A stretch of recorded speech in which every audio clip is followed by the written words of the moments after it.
தமிழ்நாட்டுல எல்லாமே சேஞ்ச் ஆயிடுச்சு. உங்க நகையையும் சேஞ்ச் பண்ணுங்க. உங்க பழைய நகைக்கு கிராமுக்கு 150 ரூபாய் கூடுதலா வாங்கி புது நகை எடுத்துக்கோங்க. அதே கம்மி சேதாரம் தான் உங்க லலிதால மட்டும்தான்.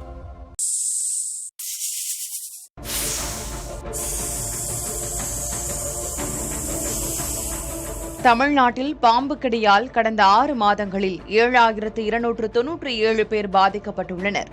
6 பேர் உயிரிழந்தனர். திருவண்ணாமலை, வேலூர், கிருஷ்ணகிரி, கோவை, திருச்சி உள்ளிட்ட மாவட்டங்களில் விவசாய நிலங்கள் மற்றும் புதர் மண்டி கிடக்கும் பகுதிகளில் அதிக அளவில் பாம்பு கடி சம்பவங்கள் நடப்பது தெரியவந்துள்ளது. திருவண்ணாமலையில் அதிகபட்சமாக 691 பேர் பாதிக்கப்பட்டுள்ளனர்.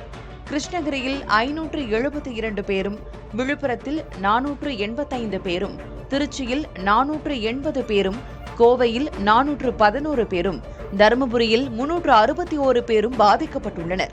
தலைநகர் சென்னையில் 186 பேர் பாம்பு கடியால் பாதிக்கப்பட்டுள்ளது தெரியவந்துள்ளது. நாகப்பாம்பு, கண்ணாடி விரியன், சுருட்டை விரியன், கட்டு விரியன் ஆகிய விஷ பாம்புகளின் கடியால் அதிக அளவில் மக்கள் பாதிப்படைந்துள்ளனர்.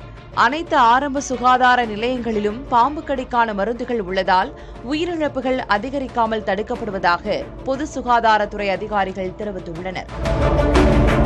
தமிழ்நாட்டுல எல்லாமே சேஞ்ச் ஆயிடுச்சு. உங்க நகையையும் சேஞ்ச் பண்ணுங்க. உங்க பழைய நகைக்கு கிராமுக்கு 150 ரூபாய் கூடுதலா வாங்கி புது நகை எடுத்துக்கோங்க. அதே கம்மி சேதாரம் தான் உங்க லலிதால மட்டும்தான்.